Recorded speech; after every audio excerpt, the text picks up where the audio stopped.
Sir మమ్మల్ని అందరినీ వదిలిపెట్టి పోకుండ్రు సారు. మీరు అంటే మాకు చాలా పాయిరం. మీరు కరిగిపోయే కోవెత్తి లెక్క మా విద్యార్థులందరికీ వెలుగును పంచుకుంటా మీరు కరుమరుగవుతున్నారు. గట్లాంటి మీరు ఇప్పుడు పాఠశాల బదిలీ అవ్వడు మా అందరికీ ఇష్టం లేదు సారు అని అనుకుంటా పిల్లలందరూ ఎట్లా బాధపడుతున్నారో చూడుండ్రి సార్ను చూసుకుంటా.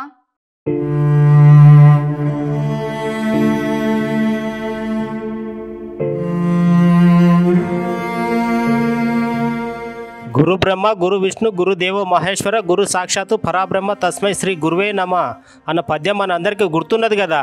చిన్నప్పుడు మనం చదువుకునే బుక్కులలో ఈ పద్యం ప్రతి ఒక్కరు చదువుకొని ఉంటారు కదా. దీని అర్థం ఏంటంటే గురువు పరాబ్రహ్మ స్వరూపము, దేవుని కన్నా గొప్ప దైవనుడు గురువు అని దీని అర్థం. గట్లాంటి గురువు 10 ఏళ్ల సంధి పిల్లగాళ్ళందరికీ పాఠాలు చెప్పుకుంటూ వాళ్ళందరినీ మంచి దారిలో తీర్చిదిద్దే బాధ్యతను తీసుకున్నాడు సారు. గట్లాంటి సారు ఒకటేసారి బదులై వేరే పాఠశాలకు పోతుంటే అక్కడ ఉన్న పిల్లలందరూ సార్ మీద ఉన్న ప్రేమతోటి సారు మీరు ఎక్కడికి పోవద్దు మన బల్లెనే ఉండండి అని పిల్లగాళ్ళందరూ కన్నీరు మున్నూరై సార్ను బతిమలాడుతున్నారు. అయినా గురువుని ఇంత మంచిగా ప్రేమతోటి అడిగే పిల్లలు ఎంతమంది ఉన్నారు చెప్పుర్రుల్లా. అయినా ఇప్పుడు పిల్లలు గురువులను గౌరవిస్తున్నారా?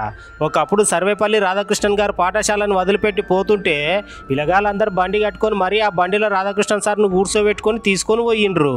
అట్లాంటి రోజులు మళ్ళీ ఎప్పుడు వస్తాయో అనుకునే దినాలలో ఇగో ఇటువంటి మహానుభావుడైన సారు పిల్లలను విడిచిపెట్టి పోతుంటే పిల్లలందరూ ఎట్లా ఆపుతున్నారు చూడు. గది కదా గురు శిష్యుల బంధం అంటే.